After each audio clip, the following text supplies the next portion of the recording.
My advice would be that depending on which kind of area you want to go into in place, you need to be a really good communicator. You need to be able to tell the narrative, bring that narrative together. And you also need to be a bit of a change maker. You need to be prepared to go in and not thump the table, but politely suggest to the architect with the ego that you might want to go and ask some people what they might do in this place before you design that big square. I'm not sure, but it's just a suggestion. So I think it's, you have to have a bit of, you have to be prepared not to ruffle feathers, but just to challenge the status quo. And I think the biggest challenge about it is you're constantly wearing 5 different hats, and you need to think about a certain place or a process from 10 or 12 different angles. You don't need to be expert on any of those, but you need to frame your thinking and your approach at a helicopter view, not at an in the detail view. And you need to essentially lay out a framework or a process that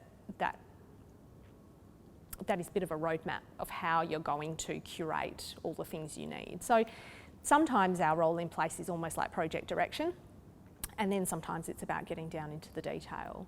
I had this conversation with my staff member during the week. She's come to us from a public arts background and project management background, and she brings a whole heap of really in-depth skills there. And then in the course of a week, through some projects that came in the door, we needed research skills because we needed to write, an in-depth survey, and we needed brand positioning skills because we're developing an identity for, a project around repositioning what they're doing, and needed, activation skills around understanding, what activities you'd bring into a space and how they might be effective or not be, and, and kind of everything in between.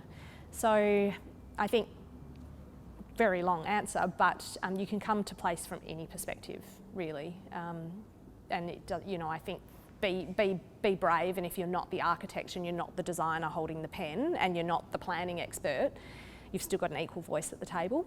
And I think that, getting people to understand that technical disciplines, and I'll lump, transport, engineering, design, planning, they are all great as long as everyone's singing from the same song sheet. And if they're not, you will have the tail wagging the dog. So you need to kind of be firm and be a bit brave and ruffle some feathers and create change, but create a strong vision. And you can ebb and flow on that over the life of a place or a project, but only then can the technical response really, make sense. The few times where we have not, where I would say the outcome for place in an advisory sense has not been as successful as it could be, is when people think that you're going to solve the magical problem just because you're placemakers. So we've got this terrible, project, it's completely constrained, and but the design's done and this is done, and we've got a hideous community, and council hates us and all of that sort of thing. But can you just, you're placemakers, right? You can fix that. So I think being clear with the scope of what place can do and place can't do is really important up front. I think that that's the challenge in terms of working with the more sophisticated clients. You're coming off a very high base. So the trends, the what's new, the what's next is the stuff that is really important for people now, to tell people that you're going to deliver a parklet and some pop-up shops, and here's where the big screen goes and here's where the crates go and the AstroTurf. That's, there's a certain client that will be like, thanks for that.